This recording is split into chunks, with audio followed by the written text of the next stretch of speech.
ชีวาให้สุขสดใสยึดมั่นหลักธรรมคำสอนไว้ให้ขึ้นใจความดีรีบทำกันไว้หญิงชายอย่าได้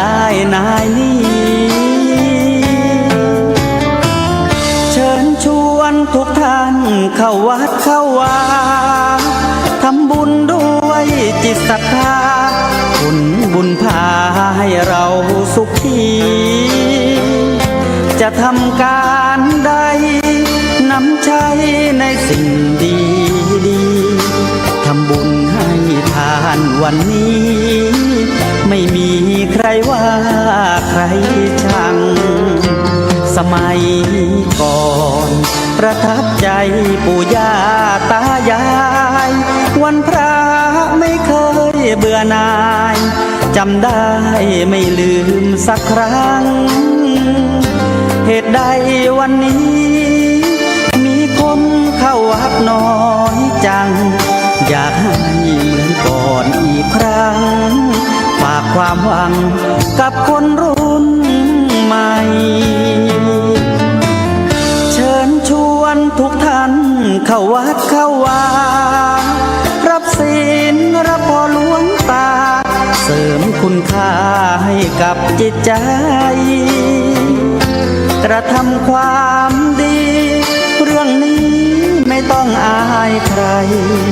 ว่างจากการงานเมื่อใดเชิญชวนท่านไปทำบุญ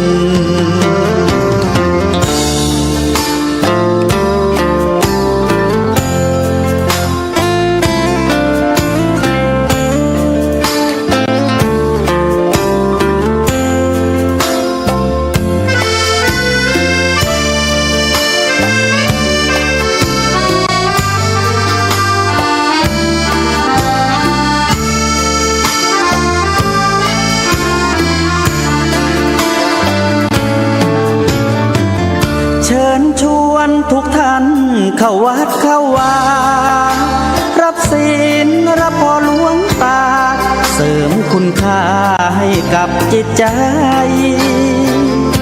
กระทำความดีเรื่องนี้ไม่ต้องอายใครว่างจากการงานเมื่อใดเชิญชวนท่านไปทำบุญกระทำความดีเรื่องนี้ไม่ต้องอายใครฝากเพลงเชิญชวนหญิงชายอย่าอายเรื่องการทำบุญ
เจ้า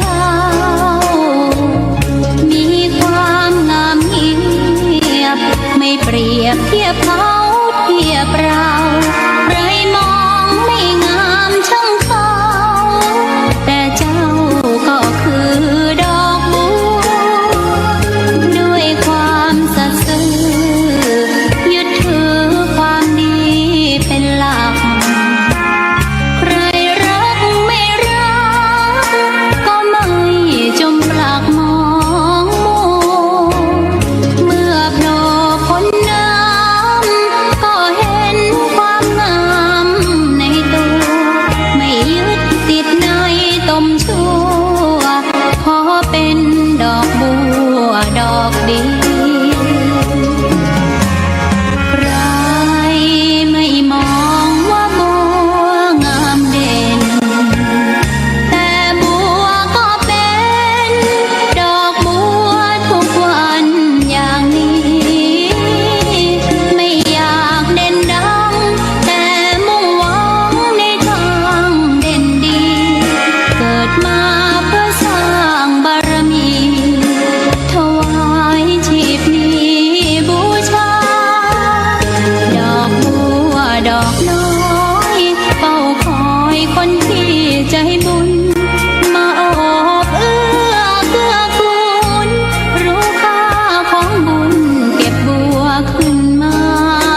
เสียงกังวานหวานวางเวงแวว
อภัยเนอะศรัทธาญาติโยมจวนกันใส่บาตรรับอรุณแห่มแล้ว โยมญาติโยมเนาะจากวัดประตูต้นพึ่งเปิ่นมาหอมอันตั้งธรรมหลวงนะซึ่งก็มีโยมแม่สมจิตใจเย็นเปิ่นเกิดปีขานมาหอมสำหรับกันหนึ่งกันนะตานเอาไว้ไปหน้าคณะศรัทธาวัดประตูต้นพึ่งนะรวมกันทั้งหมดนะซึ่งก็มีโยมแม่สมจิตใจเย็นแม่สดใสวิจิตรชาโรธรแม่ระพีวันชัยยโสแม่อัญชลีคำพรหมแม่วันนาสาลีลีลาวงศ์เนาะลีลาวงศ์แม่ลัดดากาวิไลชัยแม่ซีนีนาฏก้อนแหวนแม่นิตยาจินดาปลูกแม่นางเกศรเจียนภักดีสมบัติแม่นวลจันทร์บุญสิริเสริมสุขทั้งหมดนะพร้อมกับครอบครัวร่วมบุญกันมาแหมชุด1,720 บาทนะเปิดไปฟังทำกันที่วัดประตูต้นพึ่งและก็หอมมาเป็นคณะนะขอบคุณอนุโมทนาบุญกับโยมแม่เนอะอยู่ดีมีสุขอายุมันขวัญยืนศรัทธาชั่วโมงที่2นี้เนาะก็พบปะกันจักได้นำสารธรรมมาอูจามาแสดงมาอูจามาสนทนากับศรัทธาญาติโยมต่อไปชั่วโมงที่2ศรัทธาเคยนำบทกลอนของท่านอาจารย์พุทธทาสนะมาอุจามาเล่าให้ศรัทธาฟังความจริงบทกลของท่านนี่เป็นบทกลที่เข้าใจง่ายฟังและเข้าใจทันทีเข้าใจตึก เข้าใจตึกเลยนะตึกนี่หมายความว่าเข้าใจทันทีทันใดนะมีอยู่บทกลอนหนึ่ง ท่านอาจารย์ได้เขียนไว้คือคนเฮานี่ฮู้จักเลือกเอาแต่สิ่งดีๆมีนิทานว่าคนหนึ่งนะต้องการจะไปหาหนวดเต่าต้องการจะไปหาหนวดเต่าไปซ้อหาเต่านิกาเสาะหาตั้งใดตัวใดเอาขึ้นมาพออาจารย์เปิ่นบอกไปหาหนวดเต่ามาฮื้อนะจะฮื้อกาถาดีอยากจะเฮียนทำนะเปิ่นก็ฮื้อไปเสาะเต่ามานะไปซ้อเต่าบกเต่าน้ำเต่าตัวใดก็ได้ไปเสาะหนวดเปิ่นต้องการหนวดเต่าปรากฏว่าตึงมีสถาศิษย์คนนี้ทำไมท่านอาจารย์ไปฮื้อเสาะหาหนวดเต่ามา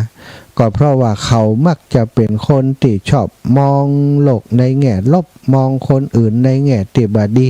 ส่วนดีๆนี่มองของไผกำแล้วนะอาจารย์ก็เลยอยากจะฮื้อปริศนานี้เกิดในจิตในใจเขาเธอไปเสาะหาหนวดเต่ามาฮื้ออาจารย์กำอาจารย์จะได้สอนวิชาที่เลิศให้กับเ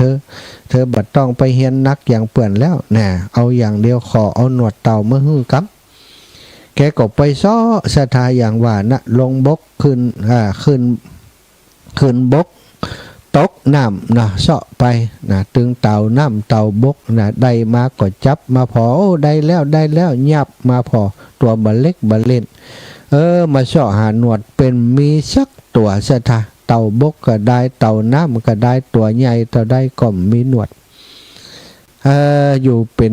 2-3 เดือนแล้วก็หาเต่าตึ้มปะที่มันมีหนวดปิกมาหาอาจารย์โดยความท้อแท้สิ้นหวังท่านอาจารย์บัดเดียวอาจารย์เคยหันกาเต่าที่มันมีหนวดเนี่ยนะตอนที่มันจะไปมันก็มทับ อาจารย์ก็บอกว่าโอ้ไปมีอาจารย์เคยหันนะแล้วมันจะมีกาอาจารย์เต่าที่มีหนวดนะกะอาจารย์ก็กันนั่นแฮะเนาะ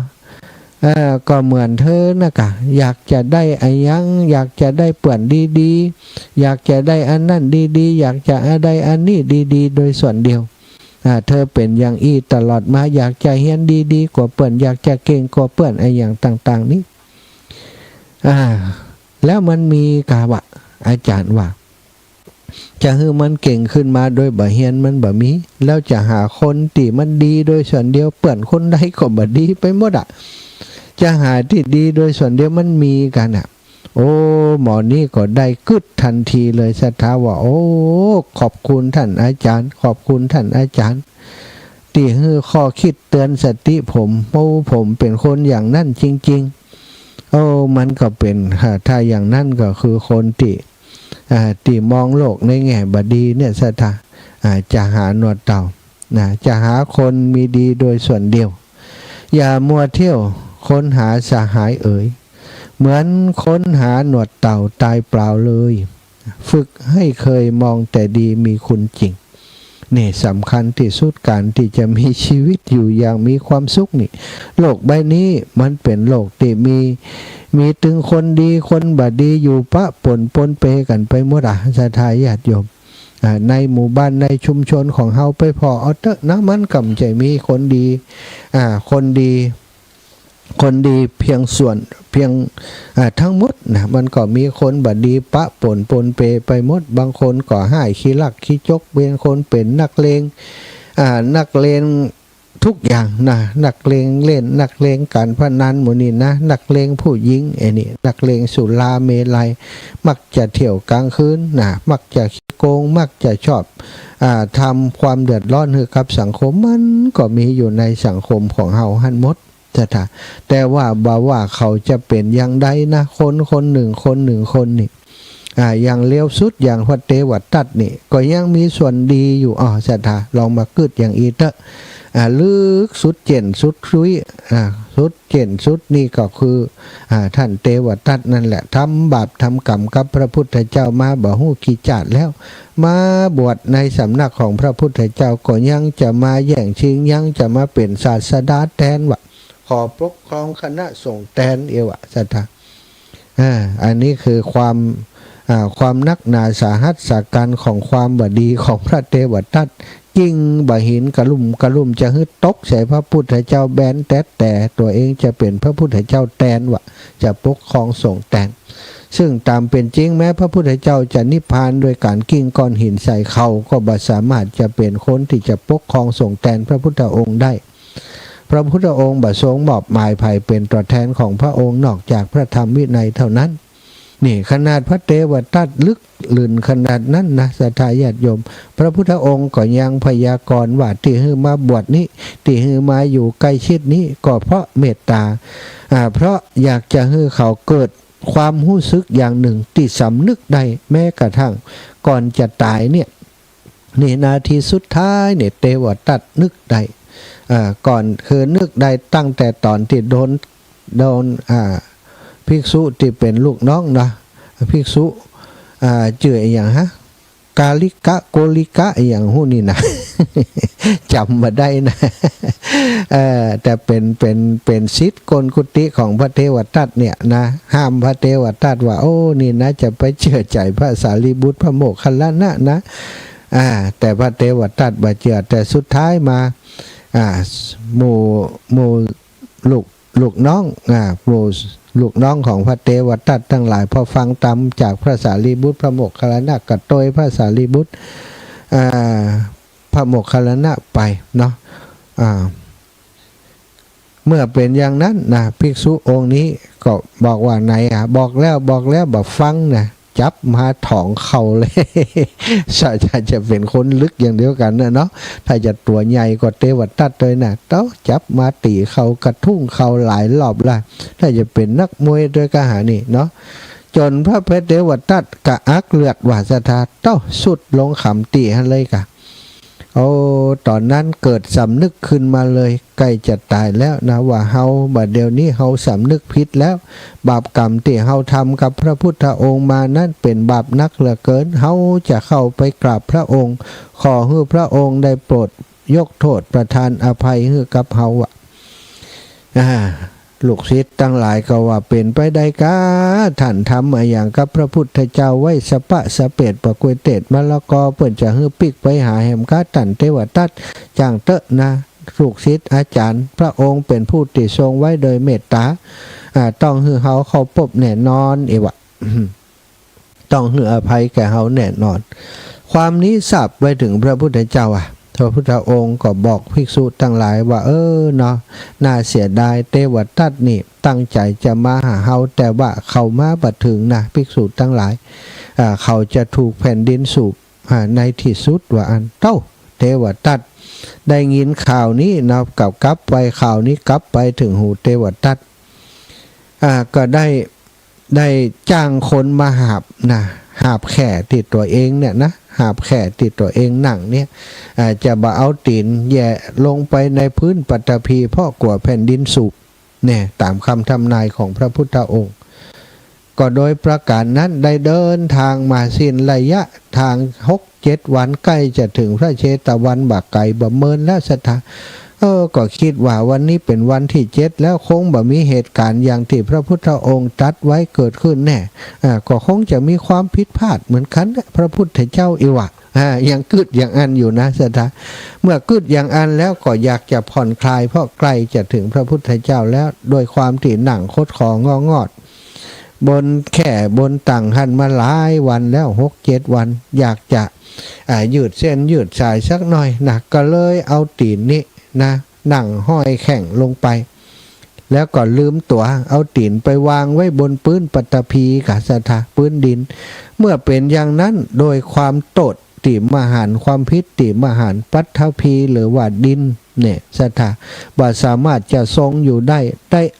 ออกมานะได้แยกออกมาบ่แยกธรรมดาเนอะศรัทธาแยกออกมาแล้วป่ายบ่พอมีไฟบรรลัยกันขึ้นจากนรกมาขึ้นจากนรกมาก่อนที่จะหูบเอาพระเทวทัตลงไปนะพระเทวทัตเกิดความสำนึกผิดนะว่าโอ้พุทโธพุทโธพุทโธพระพุทธเจ้าเป็นที่พึ่งของข้าเตอะพระทูตพระเจ้าเป็นที่พึ่งของผู้ข้าเถอะเปล่งคำว่าพุทโธโดยความนอบน้อมขึ้นมาบ่มีทิฏฐิมานะแล้วมีความมีจิตใจที่อยากจะขอโทษเป็นที่สุดแต่ว่าโทษกรรมที่ตัวทำมาก่อนนั้นมันนักหนาเกินไปซะท่าก็ทำให้ ปัทวีหรือว่าแผ่นดินนั้นนรกโลกันนั้นได้สูบได้หูบเอาพระเทวทัตลงไปในนรกในทันทีทันใดนั่นเอง ในความตะลึงพึงเพลิดของคนติหามเพื่อนมานั้นลูกศิษย์ติดตามมาเกิดความกลัวหวาดกลัวขึ้นมาทันทีในกรณีนี้หลายคนก็ถามภิกษุทั้งหลายก็ถามว่าพระพุทธองค์บ่ทรงทราบกาว่าเทวทัตนี่มันเป็นคนบดีที่ให้มาบวชในพุทธศาสนานี้เพื่ออายังพระเจ้าค่ะยังบัดตัดไฟแต่ต้นลมพระพุทธองค์ก็บอกว่าด้วยความประสงค์อย่างเนี้ยก็คือพระเทวทัตนี่สำนึกผิดในตอนปลายของชีวิตที่ก่อนจะถูกแผ่นดินสูบนั่นแหละสัทธาเมื่อเขาสำนึกผิดแล้วอันนี้จะทำให้เขาได้เกิดไปในภพหน้านั้นก็จะได้เป็นพระปัจเจกพุทธเจ้าองค์ใดองค์หนึ่งในปลายหน้านั้นว่ะสัทธาดูโอ้พระพุทธองค์มีพระเนตรพระกันติไปตังอนาคตังสยานได้ยานอย่างหู้ถึงเรื่องราวที่จะเกิดในอนาคตแม้ในอดีตก็ระลึกถึงได้ทั้งหมดเลยกี่กับกี่กันตั้งหลังไปนี่พระพุทธองค์มองหันหมดตั้งหน้าก็เช่นเดียวกันก็มองหันหมดเมื่อเป็นอย่างนี้ศรัทธาก็จะหารว่าโอ้พระมหากรุณาธิคุณของพระองค์นั้นยิ่งใหญ่มหาศาลเพียงใดแม้กระทั่งคนที่บวชขึ้นแล้วจะคิดร้ายจะทำร้ายต่อพระองค์ก็ยังเมตตาเมตตาได้มาบวชในพระพุทธศาสนาจนได้แล้วก็สุดท้ายก็ได้สำนึกจริงๆอย่างที่พระองค์ได้หู้ไว้ก่อนแล้วแล้วก็เหตุนั้นจะทำให้พระเทวทัตเนี่ยในกัปต่อไปตั้งนาปูนหลังจากเสวยวิบากในนรกจบสิ้นแล้วจะได้เป็นพระเปเจกับพุทธเจ้าในเบื้องหน้านั้นอันนี้ก็เป็นคุณธรรมขั้นสูงแล้วของเทวทัตเป็นพระปัจเจกพุทธเจ้าก็ตรัสรู้เหมือนกับเป็นพระพุทธเจ้าแต่สอนไผ่บ่ได้มีกุลมีปารมีเช่นเดียวกันแต่ว่าอาจจะอ่อนกว่าพระพุทธเจ้าซึ่งพระองค์นั้นจะสามารถสั่งสอนเวนยสัตว์ได้ตัว นี่โดยหันประโยชน์ตรงนี้สดาขนาดว่าคน ถ้าจะอู้ไปแล้วคนมันตึงลึกอาจจะว่าชั่วอีกกว่าได้กะเนาะคนชั่วขนาดนี้พระพุทธองค์ยังมองหันส่วนดีแม้เพียงเล็กน้อยที่จะมีขึ้นในตัวเขาสถายปล่อยแม่ทั้งหลายมันมีภัยที่จะดีโดยส่วนเดียวนี้ ทุกคนที่เกิดขึ้นมาในโลกใบนี้นี่ก็อาจจะมีคนที่เปิ่นเป็นตนบุญแต่ตนบุญแต่นี่ดีโดยส่วนเดียวก็มีอย่างพระพุทธเจ้านี่ก็เช่นเดียวกันดีโดยส่วนเดียวเพราะโดยความที่อบรมมานักแต่ก่อนหน้านั้นจัดก่อนหน้านั้นก็ไม่ใช่ว่าจะดีโดยส่วนเดียวรู้บางจัดก็ยังผิดพลาดยังเกิดความผิดพลาดขึ้นสมัยเมื่อยังบ่ได้มีความปรารถนาตีแน่วแน่ในพุทธภูมินั้นยังเป็นความตั้งใจแบบธรรมดานี่บ่ได้ปรารถนาแบบแน่วแน่นี่ก็ยังเป็นผู้มีความผิดพลาดในการดำเนินชีวิตผิดลูกผิดเมียเปิ่นก็ยังมีไปเสวยวิบากในนรกนี่นึกขึ้นมาใดก็เลยกลัวบอกคือคนทั้งหลายว่าจะไปยะถ้ามันตกนรกบอกฮู้กี่500จาดเป็นอย่างต่ำนี่การลักลอบได้หรือว่าพิษประเพณีกับลูกเมียคนอื่นกาเมสุมิจฉาจารนี่เมื่อเป็นยังได้เป็นพระโพธิสัตว์ที่มั่นคงกำเตือนก็ยังได้มีความผิดพลาดขึ้นเพราะฉะนั้นพระองค์ถึงได้นำเรื่องราวต่างๆที่พระองค์เนี่ยมีความผิดพลาดแล้วก็เสวยวิบากในนรกมาฮือหมู่เฮาได้รับรู้แล้วก็ฮือกลัวในบาปกรรมนั้นพระองค์บอกว่ากรรมชั่วจะไปยะเด็ดขาดเลยเพราะมันให้ผลเป็นความทุกข์ทั้งในโลกนี้และโลกหน้าละโลกนี้ไปแล้วไปโลกหน้าซ้ำทุกข์นักกว่าอยู่ในโลกนี้วะสตานั่นถึงจะดีอย่างใดมันก็ถึงมีส่วนที่บ่ดีแต่ว่าเฮาเหมือนกับการกินส้มกินผลไม้เนี่ยเฮาจะเลือกกินแต่เนื้อแต่น้ เลือกกินแต่ส่วนที่กินแล้วที่เป็นประโยชน์เท่านั้นส่วนที่เป็นเปลือกเป็นเมล็ดก็เอาเป็นปุ๋ยของต้นไม้ไปเหียบ่เอามากินเฮาก็ยังเลือกเอาที่ดีๆมากินอาหารการกินอย่างต่างๆก็เหมือนกันเฮาก็เลือกกินอาหารที่เป็นประโยชน์ที่มันดีที่มันสะอาดถูกสุขลักษณะบ่เน่าบ่เหม็นบ่นุ่มบ่บูด นอกจากป่านุ่มเนาะ นอกจากป่านุ่มนอกจากกินนมนอกจากขี้ป่าขี้ของป่าเอามากินได้เปิ้นก็ปรุงให้มันดีละหล่อก็เป็นอาหารได้นี่ซะท่าเฮาก็เลือกกินส่วนดีๆฉะนั้นทุกคนต่างมีข้อดีและก็ข้อด้อยข้อด้อยบางคนเฉลียวฉลาดแต่พูดจาบันน่าฟังบางคนมีน้ำใจแต่ก็มีบางอย่างที่บ่ถูกใจเฮาจริงๆทั้งข้อดีและข้อด้อยล้วนเป็นประโยชน์ถ้าเฮาใจเป็นอย่าไปตั้งแง่กับส่วนที่คัดหูคัดตาคัดใจจนสูญเสียสิ่งที่จะเป็นประโยชน์ที่จะควรได้จากเพื่อนจากมิตรของเฮาต้องเลือกรู้จักเลือกเอาส่วนที่ดีงามส่วนที่เป็นประโยชน์เอามาประดับตนประดับตัวส่วนสิ่งที่บ่เป็นประโยชน์เฮาจังเขาเพราะเป็นคนพูดจาบ่เข้าหูคนเป็นคนที่บ่ฟังไฟเป็นคนที่เอาแต่ใจตัวเองมีวาจาที่บ่ไพเราะชอบอู้คำกระโชกหกหักอู้คำหยาบสิ่งเหล่านั้นเฮาฟังแล้วเฮาบ่ชอบพอเฮาบ่ชอบแล้วก็ลองมานึกถึงตัวว่าเฮาเคยอู้คำอย่างนั้นก่อเฮาเคยเป็นอย่างนั้นก่อถ้าเป็นอย่างนั้นก็ต้องมาเฮาเองหันเขาเฮายังบ่ชอบใจแต่ถ้าเฮาเป็นอย่างนั้นเฮาจะชอบคนอื่นจะชอบใจตัวเฮาก็นี่เอามาปรับแต่งมาเปลี่ยนแปลงตัวเองได้ซะท่าเอามาเปลี่ยนแปลงตัวเองได้ส่วนที่ดีก็ได้เลยว่าคนนี้เป็นคนดีเป็นคนมีน้ำใจเป็นคนฮักพ่อฮักแม่เป็นคนขยันมันเพียรสร้างเนื้อสร้างตัวสร้างครอบครัวเป็นที่ยกย่องของคนในหมู่บ้านในชุมชนที่รู้จักมักคุ้นเขานี่ถ้าเฮามองในแง่ที่เป็นประโยชน์ของเขาอย่างนี้ก็เหมือนกับเฮาเลือกกินส่วนที่ดีของผลไม้ของอาหารต่างๆซะส่วนบ่ดีเฮาก็เอาขว้างทิ้งไปเหียหรือว่าเอามาปรับปรุงแก้ไขในตัวเฮาก็จะเป็นการดี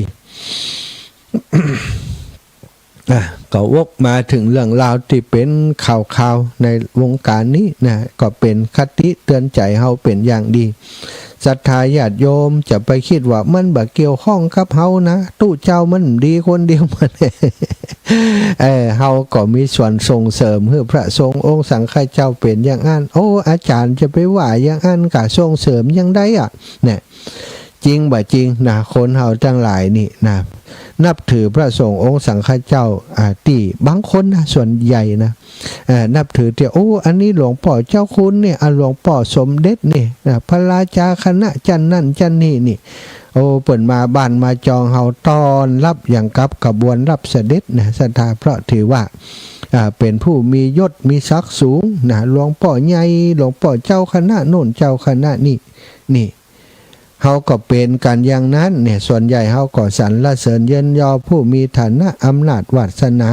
เปิ้นว่ายังก็เป็นอันดีถูกเหี่ยหมดพอเป็นอย่างนี้ขึ้นมาเป็นว่าดีกับทั้งนอกทั้งในเน่า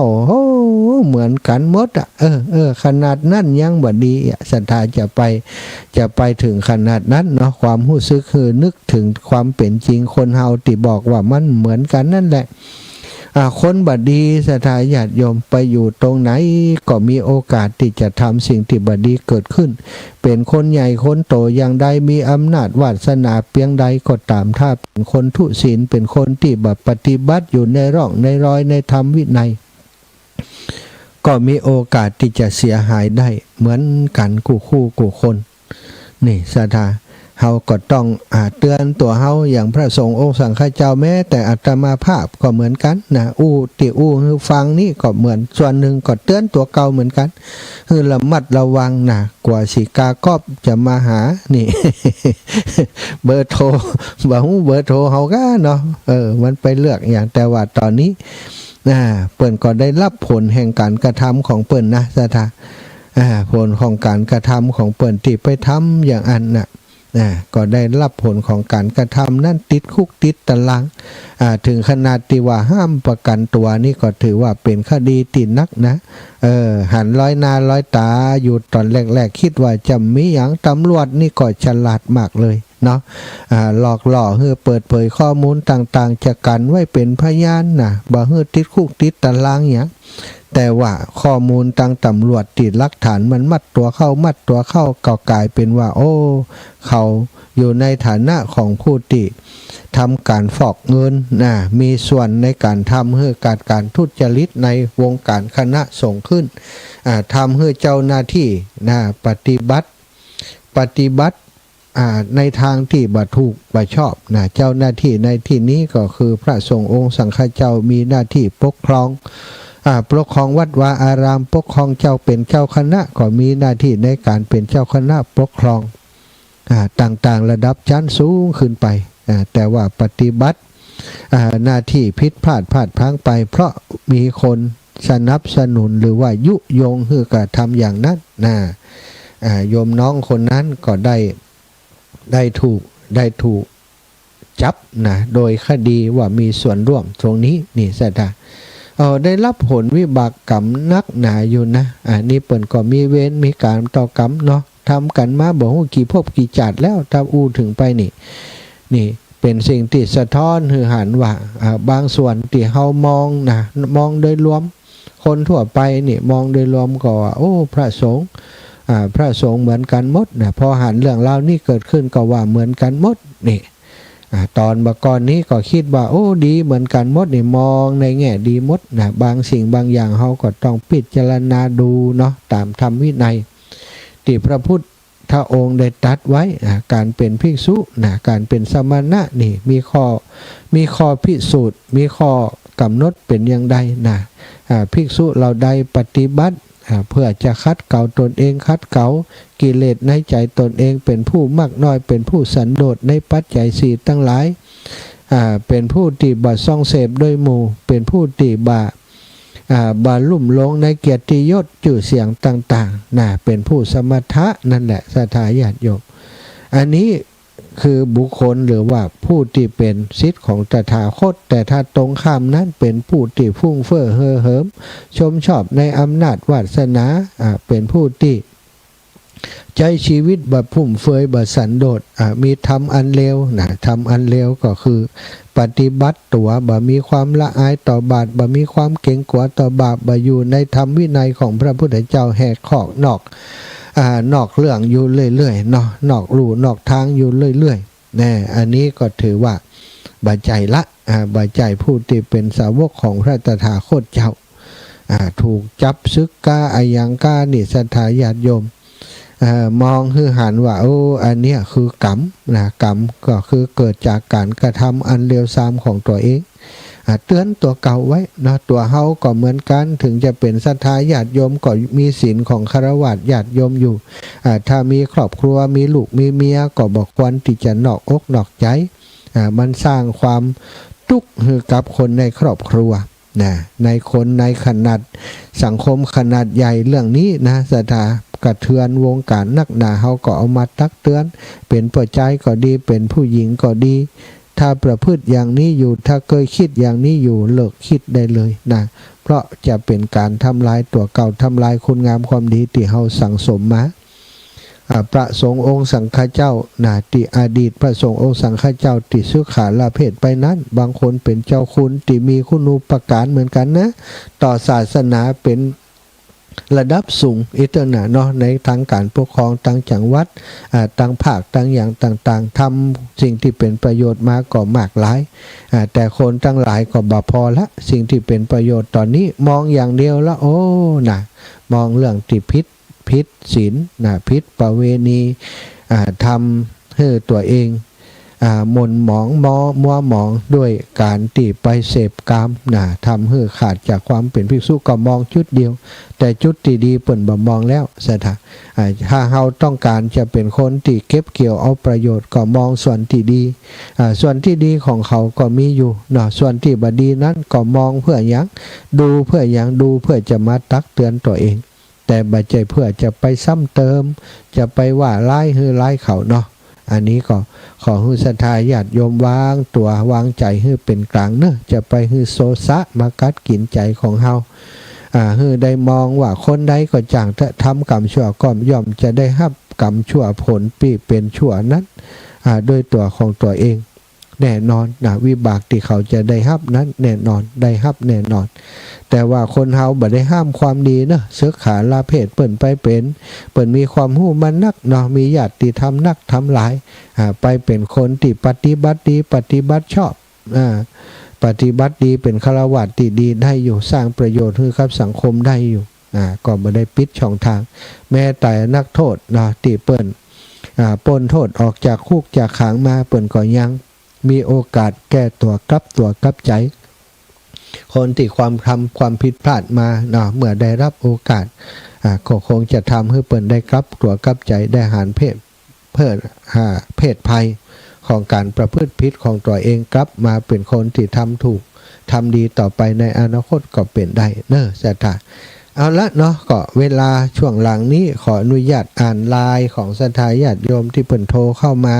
โทรไลน์เข้ามาแจ้งเรื่องของการปูจาการเทศน์กำเนิดศรัทธาญาติโยมนี่ก็มีโยมน้องเนอะโยมน้องเพ็ญศรีสุทธะนะได้ร่วมบุญมาโอนปัจจัยเข้ามาได้มาร่วมบุญร่วมกุศลตัวเดี๋ยวจะอ่านให้ฟังเนอะโยมน้องเพ็ญศรีโยมน้องเพ็ญศรีไปที่ไหนเพิ่นก็เป็นสะพานบุญฮื้อศรัทธาญาติโยมคนนี้ถือว่าเป็นคนที่มีความตั้งใจดีเนาะท่านสลาทินจำปาวาดพร้อมลูกหลานบ้านกาดโป่งร่วมบุญมา100 บาทนางเสวตเพ็งจันกุลเนาะพร้อมกับลูกหลานอุทิศบุญกุศลไปหาปอดทวีเพ็งจันกุล200 บาทนายสมคิดนางทองสุขศิลเปียงพร้อมลูกหลานแหม40 บาทรวมกันแล้วเป็น340ได้โอนปัจจัยได้โอนปัจจัยมาเป็นที่เรียบร้อยแล้วอนุโมทนาบุญกับโยมน้องเนอะอนุโมทนาบุญเป็นอย่างยิ่งขอบคุณแล้วก็มีไผ่แหมมีไผ่แข็ม อันนี้ลายนี้หมดแล้วลายนี้แหมลายหนึ่งขออนุญาตอ่านน้อยหนึ่งเนาะศรัทธาเพราะเปิ่นตั้งใจเป็นสะพานบุญให้หอมมาแล้วก็ขอให้เปิ่นได้ฟังที่ฟังอยู่ทั้งบ้านก็จะได้ท่านอาจารย์รับทราบแล้วรู้นะน้องสมจิตนี่แจ้งให้เปิ่นทราบแล้วเปิ่นจะได้สบายใจนะปอดเต้าแม่เมืองมาปอดเต้าแม่เมือง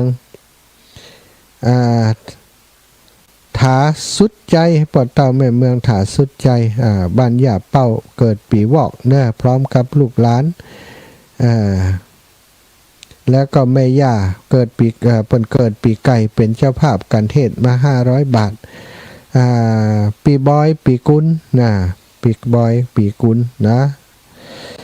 พ่อเต้าแม่เมืองถาสุดใจบ้านย่าเป้าพร้อมกับลูกหลานได้ร่วมบุญกับโต๊ะหมู่แล้วก็พระพุทธรูป500 บาทแล้วก็พ่อเต้าแม่เมืองสุดใจบ้านย่าเป้าพร้อมกับลูกหลานทำบุญส่วนตัวพระอาจารย์แหมเต่าหืมหูก็เอามาช่วยสนับสนุนเป็นการเดินตังต่างๆเวลาอาตมาไปที่ไหนเนาะนี่ก็การเทศรวมแหมหนึ่งแหม500 บาทแล้วก็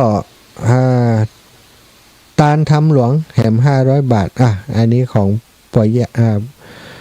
ปออุ้ยเต้าแม่อุ้ยเมืองเนอะคุณครูปุณิกาคุณครูสอนที่โรงเรียนบ้านผ่อนคุณครูยุพินร่วมทำบุญน้ำเปล่า10 แพ็คถึง3 เดือนละ10 แพ็คนะแล้วก็ป ปอดเต้าแม่เมืองถาสุดใจนะก็ร่วมบุญถวายเป็นกะใจใจกะเดินทางการปฏิบัติศาสนากิจของอาตมาแห่ม500 บาทแม่บุญตาเทียนชัยนะถวายบ้านตาถวายกันเทศร่วมบุญกันเทศแห่ม100 บาทอันนี้ก็ขอบคุณเนอะโยมน้องสมจิตยังบ่ได้เขียนแต่ว่าอ่านตามรายชื่อติดส่งมาเนาะอันนี้ก็มีแหมชุดหนึ่งนะติส่งมาแต่เจ้ารู้สึกว่าเปิ่นไปวัดแม่คำมูลแก้วบุญปันปีเทาะพี่น้องบ้านพ่อนแม่สุภาศรีอินแก้วบ้านพ่อนร่วมบุญกันเทศแถม100 บาทแล้วก็จันทรัพย์นะจันตาจะจันทาสายเปี้ยเนาะปีกุลนะจากบ้านฟ่อนป่อประเสริฐแม่สมนึกจำปานางสาวอภิรดีจำปาทำบุญกันเทศแถม100 บาทแม่นุนท่านันชัยเกิดวันที่1 มกราคม 90วันพุธบ้านฝ่อนปีกุลร่วมบุญมานางสุกันธาเสริมสุขเกิดวันที่11นะบ้านฝ่อนนะร่วมบุญสนับสนุนมาเนอะเอาละเนาะตะกี้นี้มีป่อครูโอภาสนะครับแม่ครูป่อครูโอภาสจากจังหวัดพะเยาก็ได้ร่วมบุญมาตัวเนอะมาหาผมมหาลัยเพชรครับอยุธยาวังน้อยโอเคอันพ่อครูโอภาสเนาะร่วมทำบุญมา 1,500 บาทนะเป็นเจ้าภาพการเทศการมัดซีเนอะพ่อครูโอภาสกับแม่ครูปอกับแม่เนาะวันท่านก็มาหาอาตมาที่นี่เนอะได้มาร่วมบุญเป็นเจ้าภาพด้วยกันเนาะขอบคุณเป็นอย่างสูงท่านอื่นๆเดี๋ยวตอนค่ำๆเดี๋ยวจะได้ประชาสัมพันธ์บอกให้ฟังแหมกั้มในรายการติลำปางเนาะส่วนใหญ่ก็เป็นเจ้าลำปางเนาะวันพรุ่งนี้เนอะสถายปล่อยอีแม่ตั้งหลายจะมีการไปตานวันฮือเนาะวันที่20จะมีการไปตานเตียนที่เสมิงที่เสมิงวัดหลวงเสมิงเนาะที่จะทอดถวายเนี่ยนะก็เวลาประมาณ10 นาฬิกานะฉะนั้นศรัทธาที่จะไปด้วยกันก็เดินทางไปถึงตันเนอะไปถึงเจ้าก่อนนั้นบริตันก็เพื่อนนะอาตมาภาพจะออกจากลำปางสัก6 โมงออกจากสถานที่ตั้ง6 โมงเนาะไปนัดพบกันที่ปั๊มปตทที่ห้างชัดนี่แยกห้างชัดนี่ประมาณ7 โมงกะว่าออกจากห้างไป7 โมงก็จะถึงปุ้นพอดี9 โมง 10 โมงนะตั้งถึงที่เสมิงก็ไปพบปะกันที่ปุ้นเนอะศรัทธาญาติโยมไผ่ได้ไปไผ่ไม่ได้ไปก็ได้ไปก็เป็นยังได้ไปปะกันปุ้นเนาะส่วนบางคนก็เลือกที่จะไปกาญจนบุรีตีเดียวนะเสมิงนี้สำหรับคนที่ได้ไปทางพุ่นก็เปิดโอกาสให้ไปด้วยกันเปิดสายได้ละเนาะ0808844173เนาะ0808844173เพลงปิดแล้วยังนี่ปิดแล้วความได้ปิดเพลงจังขี้ลืมสถาท่าเขาปิดเพลงนี่ถึงจะปิดเสียงปิดไมค์ของเพลงปิดวอลลุ่มของเพลงไปแล้วแต่ว่าเพลงที่มันออกทางโน้ตบุ๊กเนี่ยมันก็ยังมีเสียงเข้าไปเวลาอย่างอีเนาะดีละเขียนไว้เขียนติดตั้งหน้านี่ไว้ปิดเพลงด้วยนะจุดด่าตัวเก่าเนี่ยจุดบอกเดชธาท่านอาจารย์ด่าตัวเก่าเจ็บแต่ว่านะก็เจ็บแต่ก็ลืมหลายเตื่อล้ำไปนะก็เลยด่าไว้บ่ให้ได้ลืม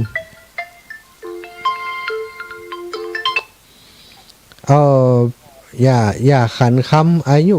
89 ปีอันแม่จะขอเบอร์อะไรหมายเลขอันที่โอนนะเจ้าแม่เอาไว้ไหนมูลืมไปแล้วเนี่ยเดี๋ยวอันออกรายการแล้วจะโทรหาแม่เนอะชักกำก่อนเนาะเพื่อจะจดนี่เนาะแม่ขันคำล้อกำเดี๋ยวออกรายการแล้วจะโทรบอกถ้าบอกอย่างเผื่อจดมันแต่ปากกาอย่างบอกกำตัวอาจจะจดมันตัน88แล้วเก่งได้เนาะ 88จะจดคนเดียวอยู่เนี่ยเนาะเก่งมากๆไม่อยากขันคำเนอะไม่อยากขันคำพุ่นน่ะตั้งเจียงใหม่พุ่นละเนาะ88 ปีจะให้หอมรวมกันเต็ดนะไม่อยากขันคำขอบคุณไม่อยากเนอะเดี๋ยวจะโทรกลับเนาะไม่อยากขันคำบุญชูอายุ88 ปีหมู่บ้านเทียมพรนะหมู่บ้านเทียมพรนะขอบคุณหลายๆศรัทธาญาติโยมมีแหมก่อ0808844173เขามีส่วนเร็วบ้างช่างหัวเขาจงเลือกเอาสิ่งที่ดีเขามีอยู่เป็นประโยชน์แก่โลกบ้างอย่างน่าดูส่วนที่ชั่วอย่าไปรู้ของเขาเลยเนาะไม่อยากแก้วกาดโป่งถ้าจะฟังอยู่นะตั้งใจฟังไปเนาะช่วงนี้อยู่ในช่วงสุขภาพบ่ค่อยดีโยมแม่เนอะเจ็บหัวเข่าแข้งขาเป็นกำลังใจให้อีแม่ได้ปันหอมปันหายบุญกุศลปกปักรักษาขอบคุณครับศรัทธาติดตามตั้ง Facebook ไลน์เนอร์แม่ครูแม่โยมแม่ศิรินทิพย์จากกรุงเทพมหานครกราบไหว้สาเจ้านะสาธุแม่ครูลาวันกุยคำเมืองจี้ลำปูนนะก็ฟังอยู่คุณอัมพรที่อินนะน้อมกราบนมัสการสาธุเจ้าท่านแม่เรนูชัยวงศ์วันพรุ่งนี้ปะกันที่เสมิงน้อมกราบไหว้สาธุวันฮือเนาะสาธุเจ้าข้านะขอบคุณเนอะแม่โยมน้องสมจิตอินทรวิจิตทุกปีอ่านไลน์จิมอ่านขึ้นแล้วเนาะโยมปีพิมมาลาเนี่ยกันไปโดยฟังไปโดยเนาะแม่พิษสมัยสีเทพทำลงก็ฟังไปโดยเนี่ยกันไปโดยเจริญปอนแม่ย่าเล็ก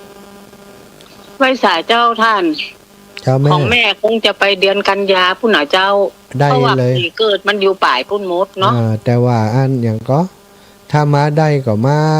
ทุกยกนั่นแหละมันได้มีผูกอื่นโดยจะได้อันนี้ส่งจากการฟังอยากใครไปน่ะตึงอยากใครไปใจตึงอยู่พุ่นแต่ว่าติดนี่เนาะ